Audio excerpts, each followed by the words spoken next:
अस्सलाम वालेकुम व्यूवर्स, आज मैं आप लोगों के लिए बहुत ही मज़ेदार सी स्मोकी वाइट मटन कढ़ाई की रेसिपी लेकर आई हूँ, जिसे बनाना बेहद आसान है और एक रेस्टोरेंट से भी ज़्यादा अच्छी बन के घर में तैयार हो जाती है बहुत आसान तरीके से। और मैं आपको बहुत शॉर्ट टाइम में बनाना बताऊँगी कि आप कम वक्त में इसको किस तरह से तैयार कर सकते हैं। इसको बना के आप दावतों पर सर्व कर सकते हैं, पार्टीज़ वगैरह में भी सर्व कर सकते हैं। तो इस वीडियो को लास्ट तक ज़रूर देखिएगा। अगर आप मेरे चैनल पर नए हैं तो मेरे चैनल को सब्सक्राइब करें, साथ साथ ऑल नोटिफिकेशन को क्लिक करें। इससे आने वाली मेरी हर नई वीडियो की नोटिफिकेशन आपको सबसे पहले मिलेगी। वीडियो अच्छी लगे तो लाइक एंड शेयर करना ना भूलें। तो चलिए ये रेसिपी स्टार्ट करते हैं। इधर मैंने प्रेशर कुकर लिया है, इसके अंदर ऐड कर देंगे हम मटन चॉप्स। मटन चॉप्स है मेरे पास 1 किलो के बराबर, थोड़ा सा मिक्स गोश्त है, चॉप्स भी ऐड हैं इसके अंदर और ये ऐड कर देंगे। तो प्रेशर कुकर में बना रही हूँ तो इसलिए जल्दी बन जाएगी, और अगर आप नॉर्मल पतीले में बनाते हैं तो थोड़ा टाइम लगेगा इसको पकने में। यहाँ पे मैं 2 टेबलस्पून के बराबर अदरक लहसुन का पेस्ट ऐड कर दूँगी। इसके अलावा मैं इसके अंदर ऐड करूँगी नमक 1 टीस्पून के बराबर, और फिर हम थोड़ा सा पानी ऐड करेंगे। पानी में बहुत थोड़ा सा ऐड कर रही हूँ, 1 गिलास के बराबर, इतना कि बस मटन हमारा गल जाए। हमें बहुत ज़्यादा स्टॉक नहीं चाहिए इसका, तो इसलिए कम पानी ऐड किया इसके अंदर। प्रेशर लगा देंगे, इसको कवर करके पकने के लिए छोड़ देंगे। 15 से 20 मिनट में मटन अच्छे से गल जाता है। प्रेशर कुकर में, नॉर्मल पतीले में बनाएंगे तो तकरीबन 45 मिनट्स लगेंगे आपको इसको पकाने में, मतलब गोश्त को गलाने में। तो देखें गोश्त हमारा एक गल गया है अच्छी तरीके से, बहुत अच्छा टेंडर हो गया, सॉफ्ट हो गया है। तो अब इसको पकाने के लिए हम ले लेंगे एक कढ़ाई, और उसके अंदर मैंने 1 कप ऑयल ऐड कर दिया है। ऑयल थोड़ा सा ज़्यादा ऐड किया है क्योंकि कढ़ाई के अंदर थोड़ा ज़्यादा ही ऐड किया जाता है। उसके बाद मैं इसके अंदर ऐड कर दूंगी जो मैंने गोश्त पकाया था, वो ऐड कर देंगे और साथ ही स्टॉक भी डाल देंगे इसी के अंदर ही। स्टॉक ऐड करने के बाद हम इसके अंदर स्पाइसेस ऐड करेंगे। तो सबसे पहले मैं इसके अंदर ऐड करूँगी ब्लैक पेपर पाउडर 1 टीस्पून के बराबर,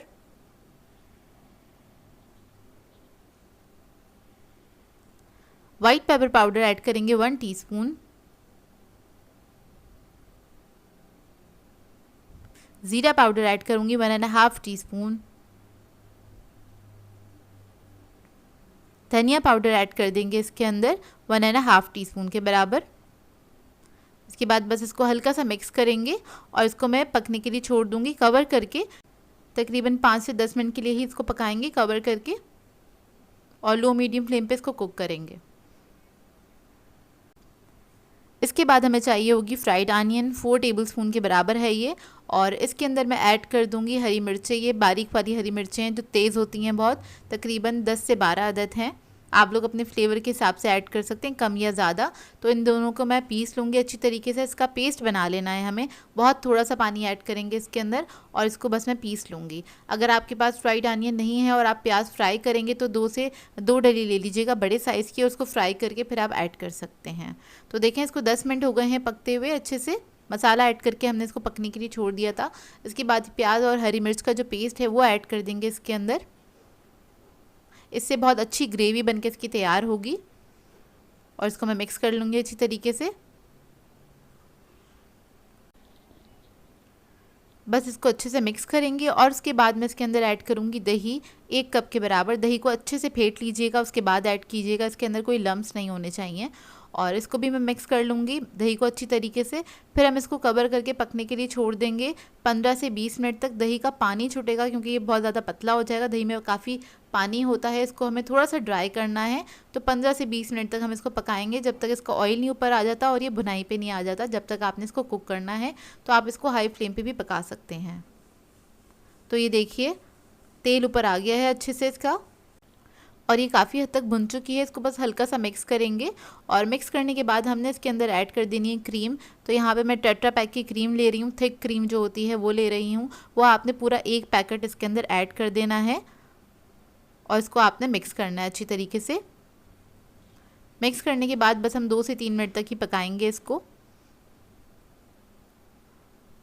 तो ये देखिए अच्छे से मिक्स हो गई है। उसके बाद आखिर में हम इसके अंदर ऐड करेंगे हरी मिर्चें कटी हुई, या ये आप अपनी मर्ज़ी के मुताबिक ऐड कर सकते हैं, कम या ज़्यादा। मैंने 4 से 5 अदद ली थी।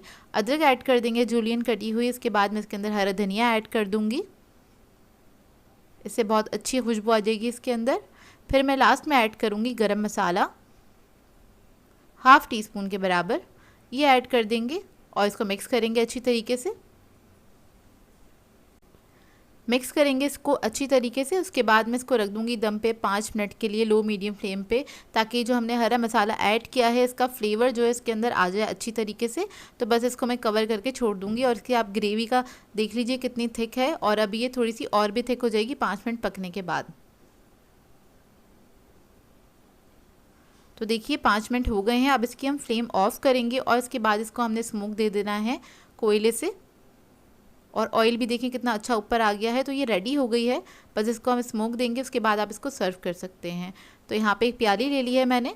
कोयले को कभी भी हमेशा डायरेक्टली ऐड नहीं करते हैं, किसी चीज़ के अंदर करके, या फिर कोई रोटी का पीस ले लें या फिर प्याज का छिलका ले लें, उसके अंदर करके आप रख सकते हैं। तो ये देखिए स्मोक आ गया, इसको आप सर्व कर सकते हैं फ़ौरन से।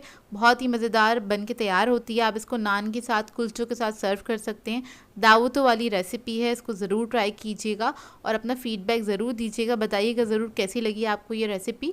सो व्यूअर्स, अगर आप लोगों को मेरी रेसिपीज़ अच्छी लगती हैं तो मेरे चैनल को सब्सक्राइब करें, लाइक करें, कमेंट ज़रूर किया करें, शेयर भी ज़रूर किया करें अपने फ्रेंड्स के साथ, फैमिली के साथ। तो मुझे अपनी दुआओं में याद रखिएगा। अल्लाह हाफ़िज़।